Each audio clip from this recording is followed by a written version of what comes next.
Umar al-Khattab radiallahu anhu, during his khilafah, he went to the area of Khaybar. And Khaybar is an area that has a lot of trees, even to this day. And so he went to this area, and it was midday. And so he sat leaning against a tree under its shade, and he was taking his qaylula there. Amir al-Mu'mineen, the leader of the whole ummah, and he's taking qaylula underneath a tree. And so he fell asleep. And a woman from the Arab was in the area and saw amongst all of the people, she saw Umar al-Khattab radiallahu anhu sitting down, not knowing who he is. And so the narration says she comes to him, فَمَسَّتْ قَدَمَهُ. She tried to wake him up by touching his feet. So Umar al-Khattab wakes up and he sees this lady, and so he says, مَا لَكِ مَا حَاجَتُكِ يَا أَمَةَ اللَّهِ. Like, what's going on? What's your need, O servant of Allah? And so she responds by first saying, تَوَسَّمْتُ فِيكَ الْخَيْرِ.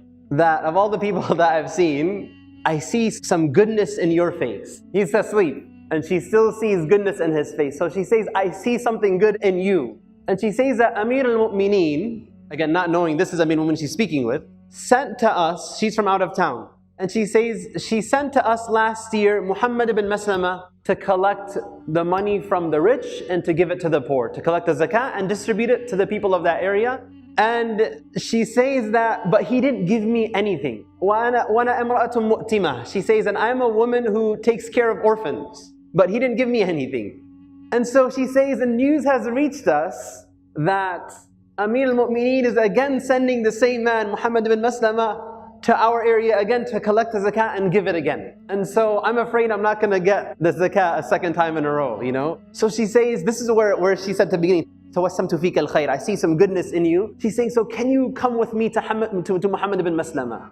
Come with me to him and let's talk to him. So that way, inshallah, when he comes in the coming year, he'll make sure he doesn't leave me out, right? So Umar al-Khattab, his servant boy was next to him. His name was Yarqa. And so he tells Yarqa, go to Muhammad ibn Maslama and call him to us. And so the woman, she kind of got startled by that. And she says, إِنِّي لَمْ أُرِدْ هَذَا. Like, this is not what I intended. I wanted you to come with me, we go to him. Like, if I'm asking for a favor, like, it looks bad if I'm telling him to come to me, right? So she says, let's go together. And Umar al-Khattab says, it's okay. If he doesn't come to us, we'll go to him. So Yarqa goes to Muhammad ibn Maslama and he tells him, Amir al-Mu'mineen yad'uk. So the narration says, فَاسْتَنْكَرَ هَذَا. He didn't like that. Like, he knew at this time, the midday, if Umar al-Khattab is calling you, it's because of an issue. There's something going on. So he says, مَا شَأْنُهُ. Like, what's up? Like, do you know why he wants to talk to me? And he says, no, except that I saw that there was a woman next to him. And so Muhammad ibn Maslama comes, and he finds Amir al-Mu'mineen just where he was, under the tree. And so he says, Assalamu alayka ya Amir al-Mu'mineen wa rahmatullah. Assalamu alayka ya Amir al-Mu'mineen wa rahmatullah. He greets him with the greeting of salam, but he says Amir al-Mu'mineen, and who's there listening? The woman. So when she heard Amir al-Mu'mineen, the narration says, فَاسْتَحْيَتْ وَجَمَعَتْ عَلَيْهَا ثِيَابَهَا. It's like, let's say you go to talk to somebody, your shirt's kind of like untugged and you're unbuttoned and whatnot. So when she realized she's in front of Amir al-Mu'mineen himself, she kind of like fixed everything up and took a step back. And so then Amir al-Mu'mineen begins addressing Muhammad ibn Maslama. And he says, أَتَدْرِي كَيْفَ كُنَّا وَأَنْتُمْ قَبْلَ الْإِسْلَامِ. Do you know how we and you were before Islam?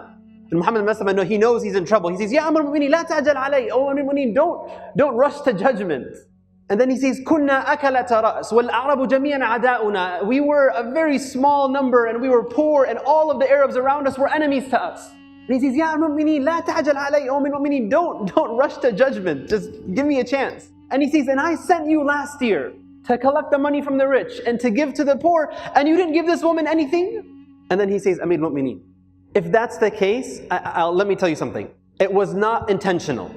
Either أخطأتها, I missed her, I just messed up, or maybe she didn't even come to me in the time when I was there. But it wasn't intentional. Umar al-Khattab radiallahu anhu tells him, then in the coming year, this year when you are going to go there, make sure you give her the zakah from last year and the zakah from this year as well. And then he tells the woman, Ilhaqi ila Khaybar, go to Khaybar and we will amur laki, I am going to give you as well something now to go back to where you came from. So this narration is very interesting, but there's just a couple points I wanted to mention from it. And the first is the mercy and the lutf of Allah. The mercy of Allah. I mean, this woman is in a land she doesn't know anyone in. And from all the people she could have went to ask for help, who did Allah guide her to? Amir al-Mu'mineen. And the mercy of Allah, not just to her, but to the orphans she's taking care of, that they are now being provided for. The mercy and lutf of Allah to Umar anhu himself. Now why is it mercy to Umar? He's trying to take a nap and his nap is disturbed and now he has to deal with this issue. One day he gets a little bit of rest, he's a leader of the believers. Allah subhanahu wa ta'ala didn't want for Umar al-Khattab on the day of judgment to come and meet him and there is a complaint that someone has against him. So Allah brought this woman to Umar while he is asleep so that he could take care of her affair and not have this responsibility on his shoulders on the day of judgment. SubhanAllah. And it brings a question. When you and I are presented with issues of somebody in need, somebody who requires something, somebody who asks some assistance, do we look at it as an annoyance or as an opportunity? The spirit of a believer, when these opportunities come, how do we look at them? As an annoyance, as a fatigue, as an issue that bothers us, or as an opportunity, right? Umar al-Khattab anhu, he was a man who would take his responsibility very seriously, right? When he would do his nightly patrols and he would, in the middle of the night, walk around Medina, look for anybody who is in need. So one time he's walking and he finds a man standing outside of a tent and he hears the cry of a woman inside. And so he goes to him and he hears the cry, so he goes to him and he finds him and he says, what's going on? And he says, my wife is about to give birth, she's in labor and there's nobody to help her. So Umar al-Khattab, he right away goes to his wife, Kulthum bint Ali radhiallahu anhuma. The daughter of Ali was his wife, Kulthum. And you know what? What's very interesting, the wording he used to address her. He says, هَلْ لَكِ فِي أَجْرٍ سَاقَهُ اللَّهُ إِلَيْكِ. Would you like to have some ajr that Allah has brought to your doorstep? Allah has brought an opportunity for you to come. And she says, what's going on? And he explains to her and he says, yes. And so she goes and she helps deliver the baby. And Umar al-Khattab took some food also when he left to cook for them. And so he's cooking while his wife is helping deliver the baby of the man's wife. And then Kulthum comes out from the tent and says, tell your friend that, his wife gave birth. But he says, Amir al-Mu'mineen, tell your friend. The man didn't know that was Amir al-Mu'mineen. Right? And so when he realized that, he was again shocked. But the point being, هَلْ لَكِ مِنْ فِي أَجْرٍ سَاقَهُ اللَّهُ إِلَيْكِ. There's an opportunity Allah has brought to your doorstep for some ajr. Do you want to take advantage of it? So brothers and sisters, Allah subhanahu wa ta'ala presents to us opportunities throughout our lives. Small things, big things, that we can either look at our perspective really dictates how we respond. Do we look to it as an opportunity for khair, an opportunity for ajr, an opportunity that perhaps Allah will prevent us from having a responsibility on the Day of Judgment, as a means that we raise our rank and our sins be forgiven? Wallahu fi auni al-abd ma kana al-abdu fi auni akhihi. That Allah will be in your assistance so long as you're in assistance of others?